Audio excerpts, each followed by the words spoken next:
വേദിയിലിരിക്കുന്ന അതിഥികളെ,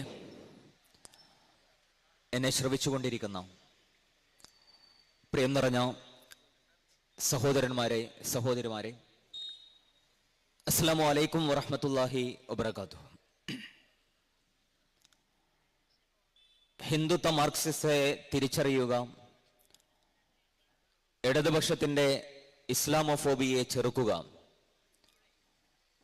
എന്ന ടൈറ്റിലിൽ ഈ താനൂരിൽ ഒരു പൊതുസമ്മേളനം നടത്തുമ്പോൾ അങ്ങനെ ഒരു വിഷയത്തിൽ എന്തുകൊണ്ടൊരു പൊതുസമ്മേളനം ഇവിടെ നടത്തപ്പെടുന്നു എന്നതിനെക്കുറിച്ച് വലിയ കൺഫ്യൂഷനുകളൊന്നും ആളുകൾക്കുണ്ടാവാനുള്ള സാധ്യതകളില്ല. ഇത്തരമൊരു ടൈറ്റിലിനെതിരെ ഹിന്ദുത്വ മാർക്സിസം എന്ന ഒരു പ്രയോഗം നടത്തിയപ്പോൾ ഇടതുപക്ഷത്തു നിന്നുള്ള പല സുഹൃത്തുക്കളും ആ ഒരു ടൈറ്റിലിനോട് വിയോജിപ്പറിയിച്ചുകൊണ്ട് നമ്മളെ വിളിച്ചിട്ടുണ്ടായിരുന്നു. അവരൊക്കെ പറഞ്ഞത് ഒരു വംശീയ പ്രത്യയശാസ്ത്രം, ഹിന്ദുത്വ എന്നതൊരു വംശീയ പ്രത്യയശാസ്ത്രമാണല്ലോ, അത്തരമൊരു വംശീയ പ്രത്യയശാസ്ത്രത്തെ മാർക്സിസവുമായി ചേർത്ത് കെട്ടുന്നതിൽ ചില പ്രശ്നങ്ങളുണ്ട്. CPM-ന്റെ ഇസ്ലാമോഫോബിയക്ക് ഞങ്ങളും എതിരൊക്കെ തന്നെയാണ്, പക്ഷെ ഞങ്ങൾ മാർക്സിസ്റ്റുകളാണ്. ഞങ്ങളുടെ ഉള്ളിൽ അങ്ങനെ ഒരു വംശീയതയില്ല. അതുകൊണ്ട് നിങ്ങൾ ഈ ഹിന്ദുത്വ മാർക്സിസം എന്ന് പറയുന്ന ഒരു പ്രയോഗം ഞങ്ങളെ കൂടുതൽ അസ്വസ്ഥമാക്കുന്നുണ്ട് എന്നവർ പറയുകയുണ്ടായി. അവരോട് വളരെ വിനയത്തോടു കൂടി സോളിഡാരിറ്റി പറഞ്ഞത്, ഈ ഒരു പ്രയോഗത്തെ, നിങ്ങൾക്ക് അസ്വസ്ഥതയുണ്ടാക്കുന്ന ഈ പ്രയോഗത്തിൽ അത് തിരുത്തണമെന്ന് സോളിഡാരിറ്റിയെ ഉപദേശിക്കുന്നതിന് പകരം നിങ്ങൾ ഇടതുപക്ഷത്തിന്റെ ഇസ്ലാമോഫോബിയ അവസാനിപ്പിക്കണമെന്ന് അതിന്റെ നേതാക്കളോട് നിങ്ങൾ പറയാനാണ് സമയം കണ്ടെത്തേണ്ടത് എന്നതാണ് നമ്മൾ അവരോട് പറഞ്ഞത്. അത് അത്ര എളുപ്പമുള്ള കാര്യമല്ല എന്ന് അവർക്കും അറിയാം.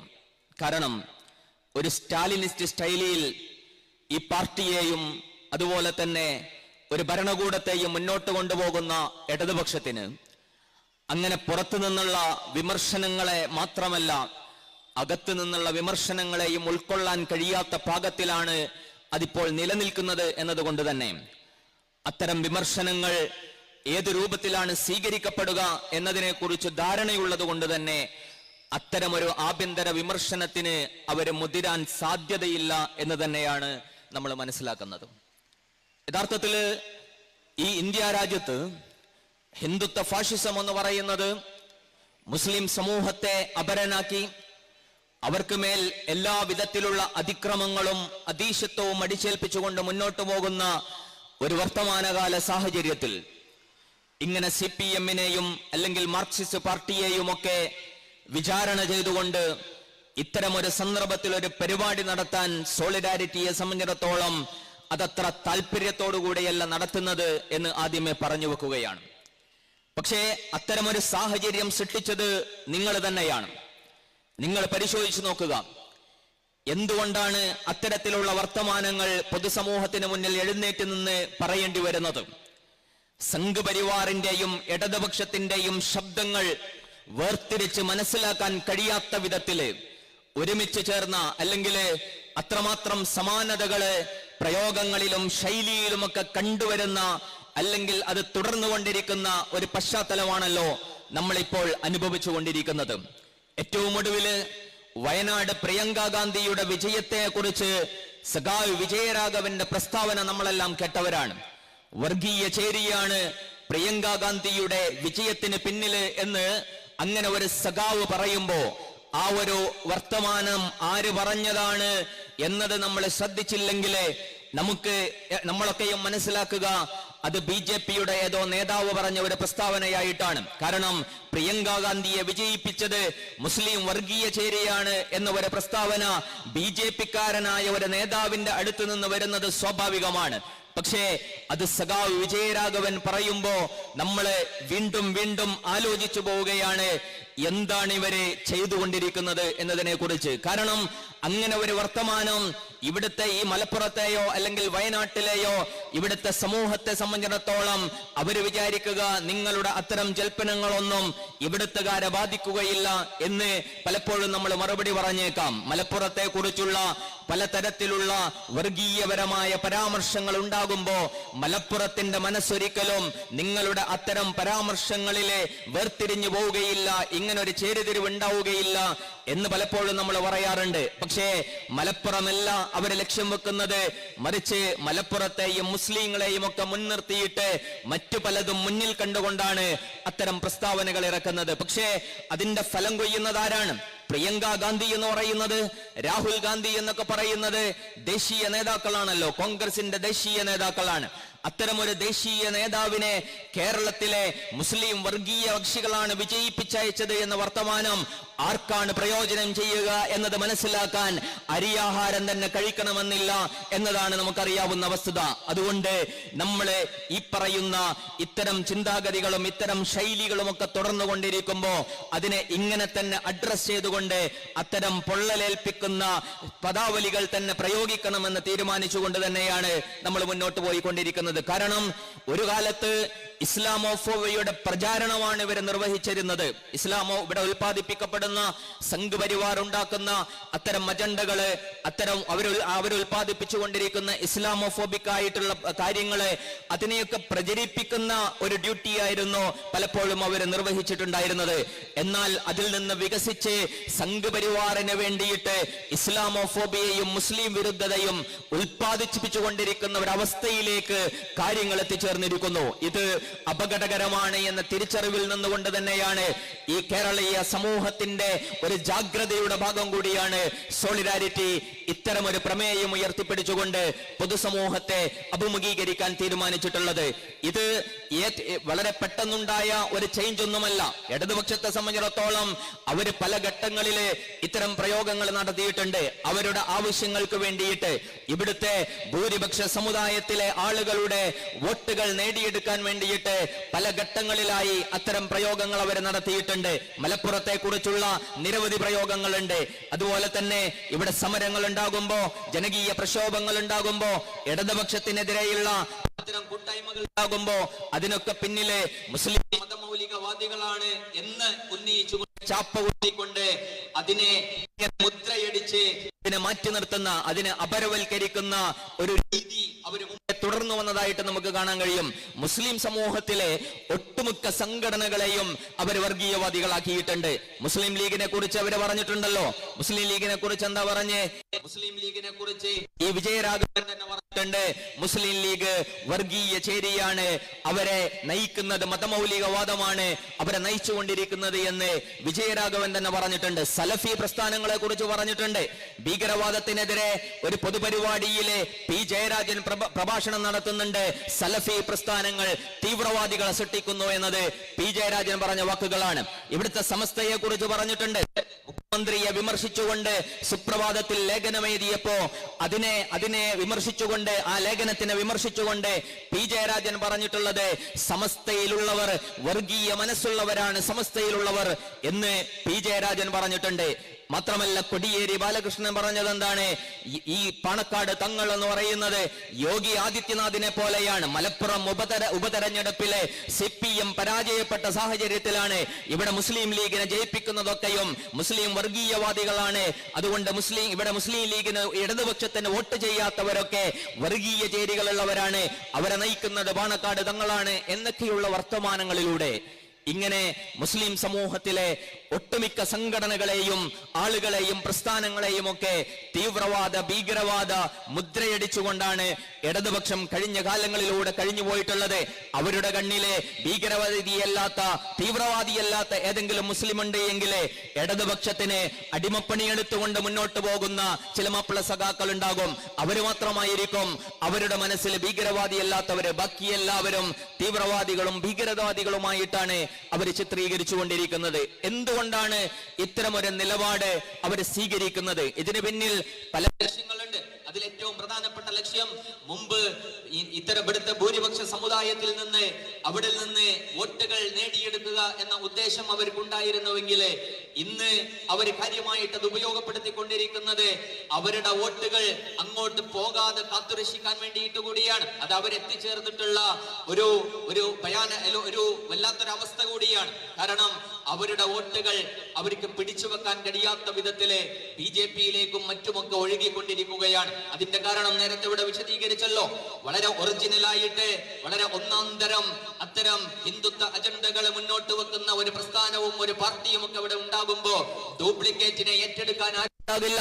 അതുകൊണ്ട് അതിന്റെ അനന്തരഫലം സ്വാഭാവികമായിട്ടും അത്തരം പാർട്ടികളിലേക്ക് വോട്ടുകൾ ഒഴുകിക്കൊണ്ടിരിക്കുമ്പോ അതിനെ തിരിച്ചു പിടിക്കാനോ അതിനെ തടഞ്ഞു വെക്കാനോ വേണ്ടിയിട്ട് ഇത്തരം അജണ്ടകളുമായിട്ട് ഇടതുപക്ഷം മുന്നോട്ട് പോയിക്കൊണ്ടിരിക്കുകയാണ്. പക്ഷേ വളരെ അപകടകരമായ ഒരു മുന്നോട്ട് പോക്ക് തന്നെയാണ് അത് എന്ന് അവര് തന്നെ മനസ്സിലാക്കിയാൽ അവർക്ക് നന്നാവും. കാരണം താൽക്കാലികമായിട്ട് ചിലപ്പോ ഇത്തരം പ്രചരണങ്ങളുടെ ഇത്തരം അജണ്ടകളുടെ ഒരു ഫലം അവർക്ക് താൽക്കാലികമായിട്ട് അനുഭവിക്കാൻ കഴിഞ്ഞേക്കാം. പക്ഷേ ആത്യന്തികമായിട്ട് അവരെ തന്നെ ഇല്ലാതാക്കുന്ന, അവരുടെ അഡ്രസ് തന്നെ ഇല്ലാതാക്കി കളയുന്ന ഒരു പ്രവർത്തനത്തിലേക്കാണ്, ഒരു രീതിയിലേക്കാണ് അവർ മുന്നോട്ട് പോയിക്കൊണ്ടിരിക്കുന്നത് എന്നത് ഗവേഷണത്തോടുകൂടി മനസ്സിലാക്കിയാൽ അത്രയും നന്നാവും എന്നാണ് ഈ സാഹചര്യത്തിൽ നമുക്ക് പറയാൻ കഴിയുന്നത്.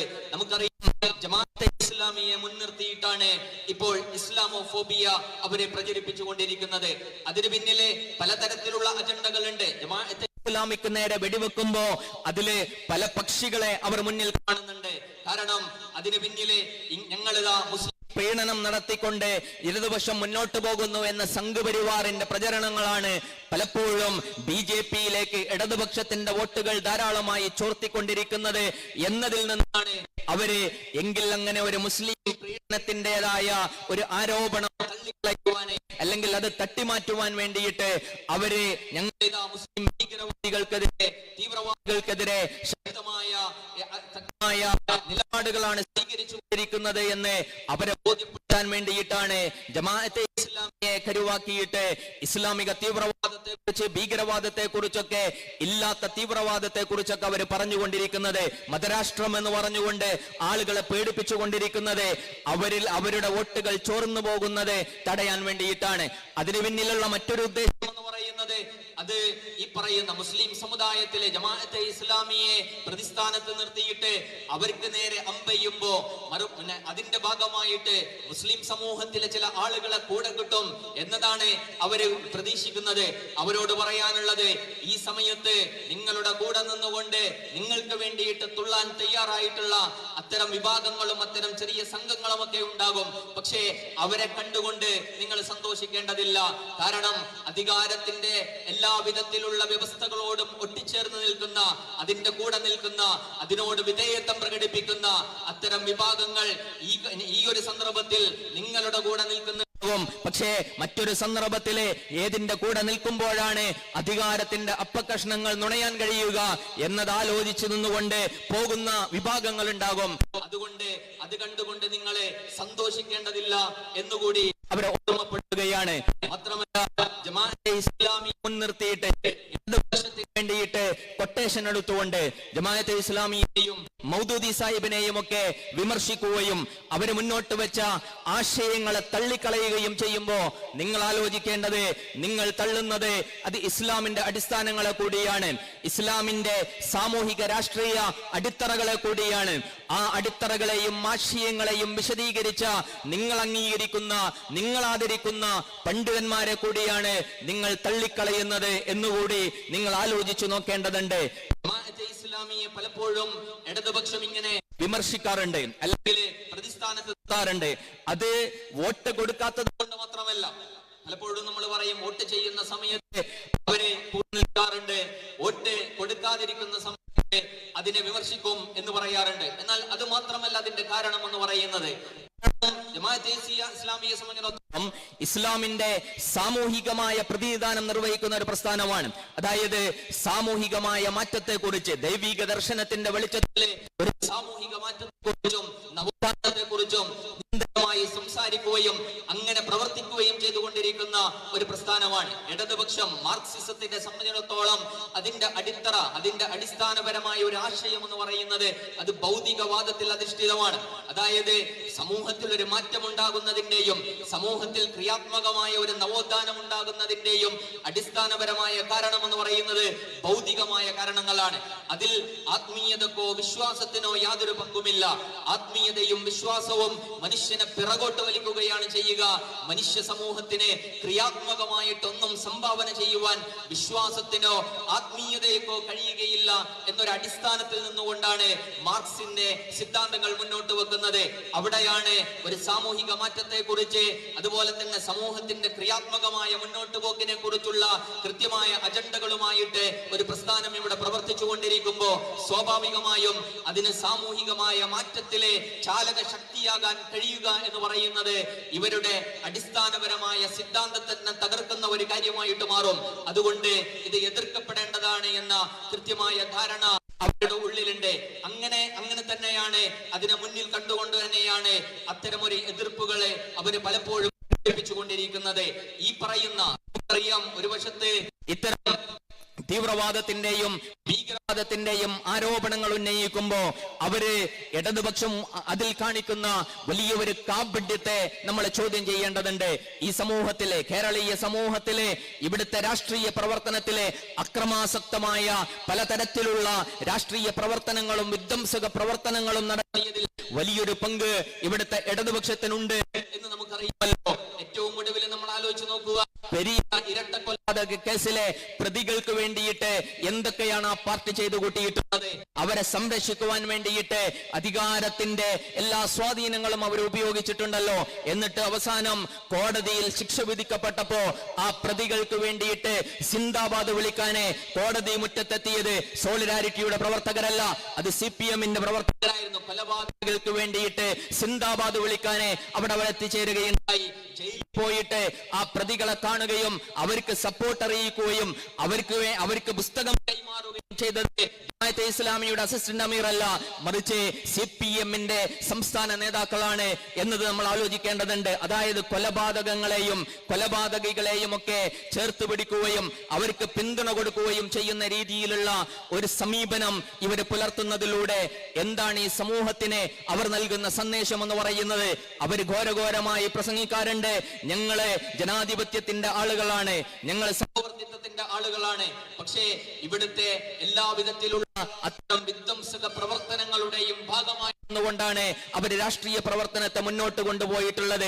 TP ചന്ദ്രശേഖരനെയും അരിയിൽ ചുക്കൂറിനെയും അടക്കമുള്ള നിരവധി ആളുകളെ ബോംബെറിഞ്ഞുകൊണ്ടും വടിവാളിന് വെട്ടിയും കൊലപ്പെടുത്തിയിട്ടുള്ള ഇവിടുത്തെ പലതരം രാഷ്ട്രീയ കലാപങ്ങളുടെയും പിന്നിൽ പ്രവർത്തിച്ചിട്ടുള്ള ഒരു പാർട്ടിയും അതിന്റെ നേതാക്കളും ഈ രാജ്യത്ത് സമാധാനപൂർവ്വം രചനാത്മകമായി സർഗാത്മകമായി പ്രവർത്തിച്ചുകൊണ്ടിരിക്കുന്ന ഒരു പ്രസ്ഥാനത്തിനെതിരെ പച്ചക്കള്ളങ്ങളാണ് എഴുന്നള്ളിച്ചുകൊണ്ടിരിക്കുന്നത്. ജമാഅത്തെ ഇസ്ലാമിയെ നിർത്തിയിട്ട് ഇസ്ലാമിനെ തന്നെയാണ് അവർ കൈകാര്യം ചെയ്തുകൊണ്ടിരിക്കുന്നത്. നീതിയെ കുറിച്ച്, സാമൂഹിക വിമോചനത്തെ കുറിച്ച്, പൗരാവകാശങ്ങളെയും അതുപോലെ തന്നെ മനുഷ്യാവകാശങ്ങളെയും കുറിച്ച് സംസാരിക്കുന്നത് മുസ്ലിങ്ങളാണെങ്കിൽ അവര് ഭീകരവാദികളും തീവ്രവാദികളുമാണ് എന്ന വർത്തമാനങ്ങളെ ഇസ്ലാമിന്റെ സാമൂഹിക രാഷ്ട്രീയ കർത്തൃത്വത്തെ നിഷേധിക്കുന്ന ഇസ്ലാമോഫോബിയയാണ് എന്നതാണ് സോളിഡാരിറ്റി അതിനെ കുറിച്ച് പറയുന്നത്. അതുകൊണ്ട് ഇത്തരം പ്രവണതകൾ മുന്നോട്ട് പോകുന്ന ഒരു സന്ദർഭത്തില് തീർച്ചയായിട്ടും നമ്മള് കൂടുതൽ ജാഗ്രത പാലിക്കേണ്ടതുണ്ട്. നമ്മൾ വളരെ ഗുണകാംക്ഷയോട് കൂടിയാണ് അവരോട് സംസാരിക്കുന്നത്. ഇത്തരം നിലപാടുകളെ നിങ്ങൾ തീർച്ചയായിട്ടും തിരുത്തേണ്ടതുണ്ട്. ഹിന്ദുത്വ വംശീയത നിറഞ്ഞാടുന്ന ഒരു വർത്തമാന കാലത്ത് CPM-നെയും ഇടതുപക്ഷത്തെയും എതിർചേരിയിൽ നിർത്തിയിട്ട് പ്രചരണം നടത്തുവാൻ ഞങ്ങൾക്കൊട്ടും താല്പര്യമില്ല. പക്ഷേ അത്തരമൊരു അവസ്ഥയിലേക്ക് നിങ്ങൾ കാര്യങ്ങൾ കൊണ്ടെത്തിച്ചത് കൊണ്ടാണ് ആ ഒരു ജാഗ്രത ഞങ്ങൾ പുലർത്തുന്നത്. കാരണം നിങ്ങൾ നടത്തിക്കൊണ്ടിരിക്കുന്ന ഇത്തരം ശ്രമങ്ങൾ എന്ന് പറയുന്നത് ഈ കേരളത്തെ തന്നെ സംഘപരിവാറിന് തീറെഴുതി കൊടുക്കുന്ന ഒരവസ്ഥയിലേക്കാണ് കാര്യങ്ങൾ മുന്നോട്ട് പോയിക്കൊണ്ടിരിക്കുന്നത്. ബംഗാൾ നമ്മളുടെ മുന്നിലുള്ള ഉദാഹരണമാണല്ലോ. അവിടെ ആ ബംഗാളിൽ എന്താണ് സംഭവിച്ചത് എന്ന് നമ്മൾ വിശദീകരിക്കേണ്ടതില്ല. ഇന്നും ബംഗാൾ ബംഗാളിലെ പാർട്ടി ഓഫീസുകളുണ്ട്. പക്ഷേ ആ പാർട്ടി ഓഫീസുകളിൽ പാറുന്ന കൊടിയുടെ കളറ് ചുവപ്പിന് പകരം കാവിയാണ് എന്നത് മാത്രം. ഇന്നും ബംഗാളിലെ പാർട്ടിക്ക് വേണ്ടിയിട്ട് സിന്ദാബാദ് വിളിച്ചു നടന്ന പ്രവർത്തകർ ഇന്നും ബംഗാളിലുണ്ട്. പക്ഷേ അന്ന് മാർക്സിനും അതുപോലെ തന്നെ ചെഗുവേരക്കും സിന്ദാബാദ് വിളിച്ചവരെ ഇന്ന് സവർക്കറിനും മോഡിക്കും സിന്ദാബാദ് വിളിക്കുന്നു എന്ന മാറ്റമാണ് അവരെ സംഭവിച്ചിട്ടുള്ളത്. ആ മാറ്റം കേരളത്തിലേക്ക് വരാൻ സമ്മതിക്കരുത് എന്ന ജാഗ്രതയാണ് യഥാർത്ഥത്തിൽ ഈ പറയുന്ന പരിപാടികളും പൊതുസമ്മേളനത്തിനും പിന്നിലുള്ളത്. കേരളത്തെ സംഘപരിവാറിന്റെ ആലയിൽ കൊണ്ടുപോയി കെട്ടുന്ന ഏത് അജണ്ടകളെയും എതിർക്കാൻ സോളിഡാരിറ്റി മൂവ്മെന്റ് മുന്നിലുണ്ടാകുമെന്ന് പ്രഖ്യാപിച്ചിട്ടുണ്ട്. ഞാൻ എന്റെ വാക്കുകൾ അവസാനിപ്പിക്കുകയാണ്. നിങ്ങൾക്ക് നന്ദി. വാഹൃദാവാന അൽഹംദുലില്ലാഹി റബ്ബിൽ ആലമീൻ. അസ്സലാമു അലൈക്കും വറഹ്മത്തുള്ളാഹി വബറകാതുഹു.